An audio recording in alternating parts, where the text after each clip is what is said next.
Hello viewers, Assalamu alaikum. Welcome back everyone to our dearest channel, Channel of Bright School and College. I am Atikur Rahman, Assistant English Teacher, Bright School and College. I am going to discuss today on the most important topics, that is right form of verbs. Now, I am requesting you to keep your eyes on the board. আমাদের আজকের topic হচ্ছে right form of verb.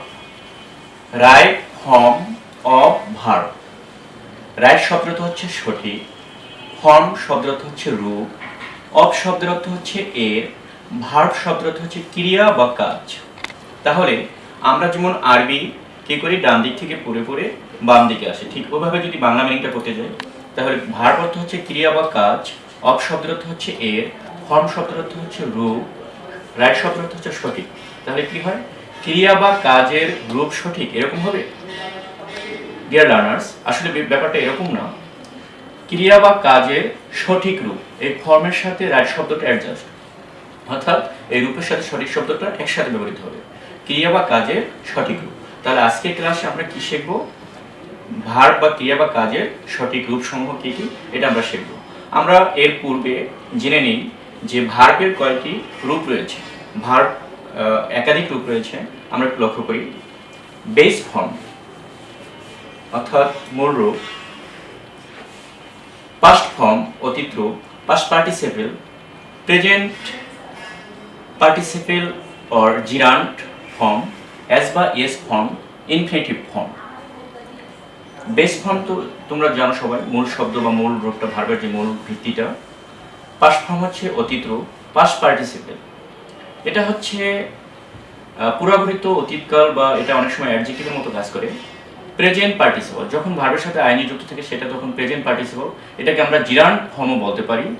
জিরান্টটা অনেকেই আমরা বুঝি না। জিরান্টটা হচ্ছে কি, যখন ভার্বের সাথে আইএনজি যুক্ত করা হয়, ভার্বটা হচ্ছে ক্রিয়া বা কাজ, যখন ভার্বের সাথে আইএনজি যুক্ত হয় তখন এটা নাউনের মতো কাজ করে, অর্থাৎ বিশেষ্যের মতো কাজ করে। এই কারণে এটাকে ক্রিয়াবাচক বিশেষ্য বলা হয়, অর্থাৎ ভার্বটা রূপান্তর হয়ে যায় কিসে, নাউনের মতো, ক্রিয়াবাচক বিশেষ্য। কিরানা শব্দটা হচ্ছে ক্রিয়াবাচক বিশেষ্য।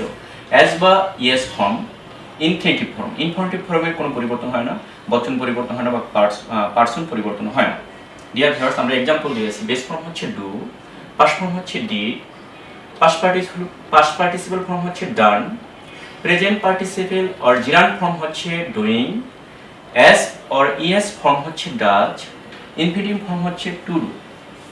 আমরা একটু এক্সাম্পলটা লক্ষ্য করি। আমি এখানে বিশ দিয়েছি, বিশ হচ্ছে এক্সাম্পলের সিনোনিমস, আমি একটা সিনোনিমস ইউজ করেছি।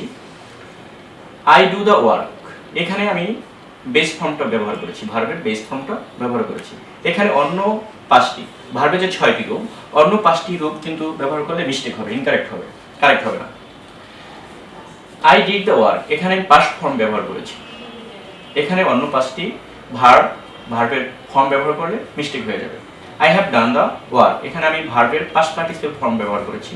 I am doing the work, doing হচ্ছে এখানে present participle. Walking is a good exercise, হাঁটা একটি ভালো ব্যায়াম। তাহলে এই ওয়াকিং এখানে কিন্তু এটা gerund form. He does the work, does এখানে এস বা ইয়েস ফর্ম ব্যবহার করেছি আমি, এস অর ইয়েস ফর্ম, এই ফর্মটি আমি ব্যবহার করেছি। He wants to improve his English, সে ইংরেজিতে ভালো করতে চায় বা উন্নতি করতে চায়। টু ইমপ্রুভ এটা হচ্ছে ইনফিনিটিভ ফর্ম। ডিয়ার ভিউয়ার্স, আমাদের এই রাইট ফর্ম অফ ভার্বসের যে রুলগুলো, নিয়মগুলো শেখার পূর্বে আমাদের অক্সিলারি ভার্ব সম্পর্কে একটু ধারণা দেওয়া দরকার। অক্সিলারি ভার্ব 4টি ক্যাটাগরিতে বা 4টি শ্রেণীতে ক্লাসে ভাগ করা যায়। এটা বইতে অবশ্য সুন্দর করে ভাগ করে দেওয়া নেই, আমরা তোমাদের সুবিধার্থে ভাগ করেছি। To be verb, am, is, are, was, were, shall be, will be, have been, has been, had been, shall have been. এখানে যখন বিনের পূর্বে হ্যাভ বসে তখন এটা কিন্তু টু বি ভার্বের মতো কাজ করে। To have verb, to have verb, have, has, had. To do verb, do, does, did. Modal or semi modal verb, can, could, shall, should, will, would, may, might, must. এখানে এগুলো হচ্ছে pure modal. এগুলো হচ্ছে কি pure modal. আমি bracket দিয়ে আটকে দিয়েছি, তোমরা একটু লক্ষ্য করো। Need, dare, use to, would to, am to, is to, are to, was to, were to, had to, has to, এগুলো হচ্ছে সেমি মডাল। এগুলো মডেলের মতো কাজ করে। ডিয়ার লার্নার্স, আমরা ফার্স্ট রুলটা লক্ষ্য করি। প্রেজেন্ট ইনডিফিনিট টেন্সে কোনো সাহায্যকারী ভার্ব ব্যবহৃত হয় না। আমরা জানি যে প্রেজেন্ট ইনডিফিনিট টেন্সে কোনো অক্সিলারি ভার্ব বা সাহায্যকারী ভার্ব ব্যবহৃত হয় না। এ টেন্সে এম, ইচ আর প্রিন্সিপাল ভার্ব হিসেবে ব্যবহৃত হয়। অনেক সময় আমরা এটাকে কি করি, মূল ভার্ব হিসেবে ব্যবহার করি প্রেজেন্ট ইনডিফিনিট টেন্সে। Which, it is I who am to blame, যে ইট ইজ আই, আমি, হু এম টু ব্লেম, অর্থাৎ এই হু দিয়ে আমাকে বোঝানো হয়েছে, আমি দোষী। এখানে এম কি করা হয়েছে, প্রেজেন্ট ইনডিফিনিট টেন্সে প্রিন্সিপাল ভার্ব হিসেবে ব্যবহার করা হয়েছে। It is he or she who are to blame, এখানে অক্সিলারি ভার্বটা কিন্তু হু এর পূর্বে যেই পার্সনটা রয়েছে এটাকে ফলো করে বসানো হয়েছে। It is he or she who is to blame, অর্থাৎ সেই দোষী। এখানে হু এর পূর্বে যে হি অথবা শি রয়েছে এটাকে ফলো করেই এখানে ভার্বটা বসানো হয়েছে। এরকম যদি থাকে ইট ইজ ইউ, তাহলে কিন্তু হু আর হবে, who are to blame. Dear learners, rule 2, আমরা এখন নেক্সট রুলটা ফলো করব। প্রেজেন্ট ইনডিফিনিট টেন্সে সাবজেক্ট থার্ড পারসন সিঙ্গুলার হলে ভার্বের সাথে অ্যাজ অর ইয়ে যোগ করতে হবে। প্রেজেন্ট ইনডিফিনিট টেন্সে সাবজেক্ট যদি থার্ড পারসন সিঙ্গুলার হয় তাহলে ভার্বের সাথে কি করতে হয়, অ্যাজ বা ইয়ে যোগ করতে হয়। ভিজ দিয়েছি আমি, the sun rise in the east, এখানে রাইজ ভার্বটা কিন্তু আমাদের কি করতে হবে, দ্য সান হচ্ছে থার্ড পারসন এবং সিঙ্গুলার, এই কারণে আমরা এখানে কি করব, অ্যাজ যোগ করব। এটা কিন্তু রাইজেস হবে, the sun rises in the east. Mother read the holy Quran, ভার্বের সঠিক রূপটা বসাতে হলে এখানে আমাদের কি করতে হবে, একটা এর যুক্ত করতে হবে। মাদার রিডস দ্য হোলি কোরআন, এখানে আমি রিডস দিয়েছি। বাংলাদেশ ডিফিট পাকিস্তান ইন 1971, 1971 সালে বাংলাদেশ পাকিস্তানকে কি করেছিল, পরাজিত করেছিল। এখানে কি করতে হবে, একটা এর যুক্ত করতে হবে, ডিফিটস। ডিয়ার লার্নার্স, আমি কিন্তু একটি রুলের ভিতরে আসলে আমি দুইটি এক্সাম্পল দিতে চেয়েছি, সেটা হলো আমি একের ভিতর দুই। তোমরা লক্ষ্য করো, the sun rises in the east, এটা কিন্তু ইউনিভার্সাল ট্রুথ, চিরন্তন সত্য। আমরা জানি কোনো সেন্টেন্স বা বাক্য যদি ইউনিভার্সাল ট্রুথ হয়, চিরন্তন সত্য হয়, তাহলে সেটা কিন্তু প্রেজেন্ট ইনডিফিনিট টেন্স হয়। যেমন সূর্য পূর্ব দিকে উদিত হয়, এটা কিন্তু সভ্যতার সূচনা লগ্ন থেকেই পূর্ব দিকে উঠছে এবং পশ্চিম দিকে অস্ত যাচ্ছে, সুতরাং এটা present indefinite tense. Mother reads the holy Quran, reads, এখানে রিডস ভার্বের কোন রূপটা বসানো হবে, এস বা ইয়েস ফর্মটা বলবে। মাদার রিডস দ্য হোলি কোরআন, মা পবিত্র কোরআন পড়ে। তাহলে এখানে কিন্তু তার অভ্যাস, হ্যাবিচুয়াল ফ্যাক্ট, তার অভ্যাসগত কর্ম বোঝানো হয়েছে, সুতরাং এটা present indefinite tense. Bangladesh defeats Pakistan in 1971, Bangladesh 1971 সালে পাকিস্তানকে কি করেছিল, পরাজিত করেছিল। এটা কিন্তু হিস্টোরিক্যাল ট্রুথ, ঐতিহাসিক সত্য, সুতরাং এটাও present indefinite tense. Next rule 3, to এর পরে সর্বদাই ভার্বের প্রেজেন্ট ফর্ম হয়, অর্থাৎ টু এর পরে সবসময় ভার্বের প্রেজেন্ট ফর্ম হয়। ডিয়ার লার্নার্স, এক্সেপশনাল, ব্যতিক্রম, কয়েকটি আছে ব্যতিক্রম, যেমন with a view to, get use to, addicted to, devoted to, look forward to, accustom to. এরপরে কিন্তু ভার্বের প্রেজেন্ট ফর্ম হবে না, অর্থাৎ বেস ফর্মের সাথে কি করতে হবে, আইএনজি যুক্ত করতে হবে। প্রেজেন্ট ফর্ম বলা যাবে না, বেস ফর্মের সাথে কি করতে হবে, আইএনজি যুক্ত করতে হবে। আমরা যেখানে ছিলাম যে টু এর পরে সর্বদাই ভার্বের প্রেজেন্ট ফর্ম হয়। এক্সেপশনাল অর্থাৎ ব্যতিক্রম হচ্ছে with a view to, get use to, addicted to, use to, devoted to, look forward to, এরপরে বেস ফর্মের সাথে আইএনজি যুক্ত হয়। এখানে তো টু রয়েছে, কিন্তু এরপরে বেস ফর্ম বসবে এবং তার সাথে কি করতে হবে, আইএনজি যুক্ত করতে হবে। এগুলো হচ্ছে ব্যতিক্রম। Which, he wants to improve his English, সে ইংরেজিতে উন্নতি করতে চায়। এখানে কিন্তু টু এর পরে ভার্বের বেস ফর্ম বসছে, এটা হচ্ছে আমরা যেটা বলেছিলাম যে টু এর পরে সর্বদাই ভার্বের প্রেজেন্ট ফর্ম হয়, ওইটা ভিচ। আর এখানে with a view two, dear learners লক্ষ্য করো, I want to Dhaka with a view two, এখানে কিন্তু বেস ফর্মটা বসবে না, বেস ফর্মে বসবে তার সাথে আইএনজি যুক্ত হবে। I want to Dhaka with a view two meeting my friend, অর্থাৎ আমার বন্ধুর সাথে সাক্ষাৎ করার উদ্দেশ্যে আমি ঢাকা গিয়েছিলাম। উইথ আ ভিউ টু, এরপরে কিন্তু কি বসেছে, বেস ফর্মের সাথে আইএনজি যুক্ত হয়েছে। নেক্সট রুল 4, কোনো শূন্যস্থানের আগে বা গ্যাপসের আগে যদি can, could, shall, should, will, would, may, might, must, let ইত্যাদি থাকে, কোনো শূন্যস্থানের আগে গ্যাপসের আগে যদি এ ধরনের মডেল থাকে, শুধু model can, could, shall, should, will, would, may, might, must, let ইত্যাদি থাকে, তাহলে এরপরে ভার্বের কোন ফর্মটা হয়, বেস ফর্মটা হয়। হ্যাঁ, প্রেজেন্ট ফর্ম বলা যাবে না, তাহলে সমস্যা আছে, আমরা বেস ফর্ম বলবো। Which, we must Abhi our teachers, আমরা অবশ্যই আমাদের শিক্ষকদের কি করবো, মান্য করবো। এখানে কিন্তু মাস্ট মডেল ব্যবহার হয়েছে এবং মডেলের পরে ভার্বের ফুল রূপটা ব্যবহার হয়েছে বেস ফর্ম অবি। We can borrow books from our library, আমরা আমাদের লাইব্রেরি থেকে বই ধার করতে পারি। ক্যান হচ্ছে একটি মডেল। ডিয়ার লার্নার্স, ক্যানের পরে আমরা ভার্বের বেস ফর্মটি ব্যবহার করেছি।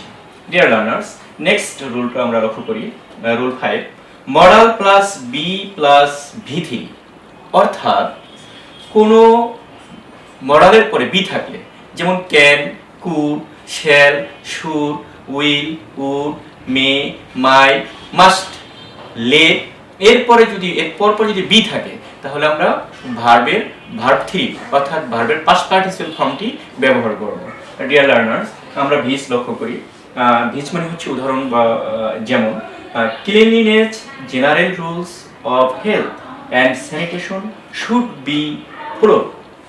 ক্লিনলিনেস পরিচ্ছন্নতা, জেনারেল রুলস অফ হেলথ স্বাস্থ্যের সাধারণ নিয়মকানুন, অ্যান্ড স্যানিটেশন, হ্যাঁ স্যানিটেশন শুড বি ফলোড, এগুলো আমাদের কি করা উচিত, অনুসরণ করা উচিত, ফলো করা উচিত। এই শুডের পরে মডেলের পরে একটি বি যুক্ত হয়েছে, মডেলের পর বি আছে, সুতরাং এই কারণে এখানে ভার্ব 3 অর্থাৎ ভার্বের পাস্ট পার্টিসিপল ফর্মটি আমরা ব্যবহার করেছি। Water can be polluted in many ways, অর্থাৎ পানি বিভিন্ন উপায়ে বা অনেক উপায়ে দূষিত হতে পারে। এখানে ডিয়ার লার্নার্স লক্ষ্য করো, ক্যানের পরে মডেলের পরে একটা বি আছে, মডেলের পরে বি থাকার কারণে আমরা কি করেছি, ভার্বের পাস্ট পার্টিসিপল ফর্মটি ব্যবহার করেছি। এখানে যদি প্রেজেন্ট ফর্ম বা বেস ফর্ম যেটাই বলি ওটা ব্যবহার করি, তাহলে আমাদের সেন্টেন্সটি কি হয়ে যাবে, মিস্টেক হয়ে যাবে, ইনকারেক্ট হয়ে যাবে। আমরা রুল 6 ফলো করি, কোনো গ্যাপসের পূর্বে যদি in, on, at, by, for, while, after, before, with, without, from etcetera preposition থাকে, ইত্যাদি প্রিপোজিশন থাকে, তাহলে ওই ভার্বের সাথে আমরা কি করব, আইএনজি যুক্ত করব। অর্থাৎ কোনো ভার্বের কোনো শূন্যস্থানের আগে, গ্যাপসের আগে যদি এই ধরনের প্রিপোজিশন থাকে, তাহলে আমরা কি করব, ভার্বটির সাথে আইএনজি যুক্ত করব। ভিচ, যেমন I am interested in doing the work, আমি কাজ করতে আগ্রহী। এখানে ডিয়ার লার্নার্স লক্ষ্য করুন, ইন হচ্ছে প্রিপোজিশন, এরপর আমরা কি করেছি, ভার্বের সাথে একটি আইএনজি যুক্ত করেছি। অর্থাৎ এখানে যে প্রিপোজিশন দেওয়া হয়েছে ওই প্রিপোজিশনের যে কোনো একটি যদি গ্যাপসের পূর্বে থাকে, তাহলে আমাদের কি করতে হবে, ভার্বের সাথে অবশ্যই আইএনজি যুক্ত করতে হবে, তা না হলে সেন্টেন্সটি কি হয়ে যাবে, মিস্টেক হয়ে যাবে। ডিয়ার লার্নার্স, আমরা নেক্সট রুলটি ফলো করি, কোনো সেন্টেন্সে যদি just now, already, recently, yet, have, has থাকে, তাহলে ওই সেন্টেন্সটি প্রেজেন্ট পারফেক্ট টেন্স হয়। Which, he has already gone to Dhaka, আমরা জানি প্রেজেন্ট পারফেক্ট টেন্সের স্ট্রাকচারটা হচ্ছে subject plus have or has plus ভার্বের past participle form plus object. এখানে একটু লক্ষ্য করো, হি হ্যাজ অলরেডি আমরা কিন্তু ভার্বের পাস্ট পার্টিসিপল ফর্মটি দিয়েছি, রূপটি দিয়েছি, ভার্বের অন্য কোনো ফর্ম এখানে বসালে সেন্টেন্সটি মিস্টেক হয়ে যাবে। হি has already gone to Dhaka, সে ইতিমধ্যে ঢাকা গিয়েছে। ডিয়ার লার্নার্স, নেক্সট রুল 8, অতীত নির্দেশক ফ্রেজ অর ওয়ার্ড, কোনো ফ্রেজ অথবা ওয়ার্ড, যেমন ইয়েস্টারডে, লাস্ট প্লাস এখানে বক্সের ভিতরে দেওয়া হয়েছে লাস্ট যুক্ত ডে, অর্থাৎ last day, last week, last month, last year, era মানে হচ্ছে যুগ, লাস্ট ডিকেড মানে হচ্ছে দশক, 10 বছর 1 দশক হয়, ইরা মানে যুগ হচ্ছে 12 বছর 1 যুগ হয়, লাস্ট সেঞ্চুরি হচ্ছে শতাব্দী বা 100 বছর 1 শতাব্দী হয়, ইত্যাদি থাকে। অথবা এরকম যদি থাকে যে এখানে লাস্ট না থেকে প্রিভিয়াস থাকতে পারে, previous day, previous week, previous month, previous year, previous era, previous decade, ইত্যাদি ইত্যাদি থাকে। তাহলে ওই সেন্টেন্সটি কী করতে হবে, ওই সেন্টেন্সটি পাস্ট ইনডিফিনিট টেন্সে হয়। তাহলে আমাদের পাস্ট ইনডিফিনিট টেন্সে যে ফর্ম, ভার্বের রূপ, ওই রূপটি আমাদেরকে ওই ধরনের বাক্যে ব্যবহার করতে হবে। ভিজ, যেমন লাস্ট জানুয়ারি, গত জানুয়ারি মাসে বা জানুয়ারিতে we went to the cup ক্যাম্পে, আমরা কাপ সম্মেলনে গিয়েছিলাম। এখানে কিন্তু পাস্ট ইনডিফিনিট টেন্স এবং আমরা ভার্বের পাস্ট ফর্মটি বসিয়েছি বা ব্যবহার করেছি। ডিয়ার লার্নার্স, নেক্সট রুল, দুটি জোড় সংখ্যা অ্যান্ড দ্বারা যুক্ত হলে, দুটি জোড় সংখ্যা অ্যান্ড দ্বারা যুক্ত হলে এবং সাবজেক্ট হিসাবে ব্যবহৃত হলে শর্ত হচ্ছে দুটি, একটি হচ্ছে অ্যান্ড দ্বারা যুক্ত হবে, আরেকটি হচ্ছে কি করতে হবে, সাবজেক্ট হিসেবে ব্যবহার হতে হবে। যদি ব্যবহার হয় তাহলে ভার্বটি, এরপরে যে ভার্বটি সেটা হবে সিঙ্গুলার। যেমন 2 and 2 মেক্স 4, অর্থাৎ 2 এ 2 4 হয়। এখানে কিন্তু দুটি জোড় সংখ্যা 2 and দ্বারা যুক্ত হয়েছে এবং শেষেও 2 রয়েছে। 2 and 2, এখানে ভার্বটি সিঙ্গুলার হয়েছে বিধায় আমরা কি করেছি, এর যুক্ত করতে পেরেছি। 2 and 2 মেক্স 4, অর্থাৎ 2 এ 2 4 হয়। যদি এরকম থাকে, বিজোড় বিজোড় থাকে অথবা জোড় বিজোড়, হ্যাঁ, নেগেটিভ নেগেটিভ, অর্থাৎ এর বা অর জোড় বিজোড়, একটা পজিটিভ একটা নেগেটিভ এরকম থাকে, তাহলে কিন্তু ভার্বটি আর সিঙ্গুলার হবে না, প্লুরাল হবে। এক্সাম্পল 3 and 3, তাহলে কি মেক্স হবে? মেক্স হবে না। 3 and 3 কি হবে? মেক 6। এখানে আমি ভিজ দিই নেই, জায়গার স্বল্পতা বা স্পেসের স্বল্পতা রয়েছে। Dear learners, next rule, the qualities of mangoes is good. একটা এক্সাম্পল দিয়েছি, ভিজ দিয়েছি আমি। অর্থাৎ এটা হচ্ছে, নিয়মটা হচ্ছে যে সাবজেক্টের হেডওয়ার্ড অনুসারে ভার্ব বসে। হেডওয়ার্ড হচ্ছে মূল শব্দ। হেডওয়ার্ড যদি সিঙ্গুলার হয়, ভার্বটিও সিঙ্গুলার হয়। হেডওয়ার্ড যদি প্লুরাল হয়, তাহলে ভার্বটিও প্লুরাল হয়। যেমন the qualities of mangoes is good, অর্থাৎ আমের গুণাগুণ। এখানে সাবজেক্ট কিন্তু পুরাটাই, দ্য কোয়ালিটিস অফ ম্যাঙ্গোজ, আমের গুণাগুণ। গুণাগুণ, হেডওয়ার্ড হচ্ছে গুণাগুণ, দ্যাট মিনস কোয়ালিটিস, গুণাগুণ। গুণাগুণ কিন্তু সিঙ্গুলার, এই কারণে ভার্বটিও এখানে আমরা সিঙ্গুলার ইজ ব্যবহার করেছি। The qualities of mangoes is good.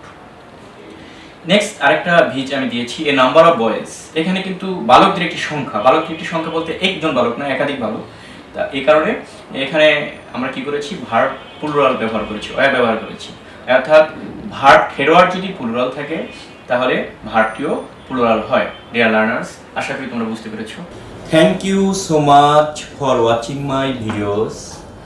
Thank you to everybody. আল্লাহ হাফেজ, আসসালামু আলাইকুম।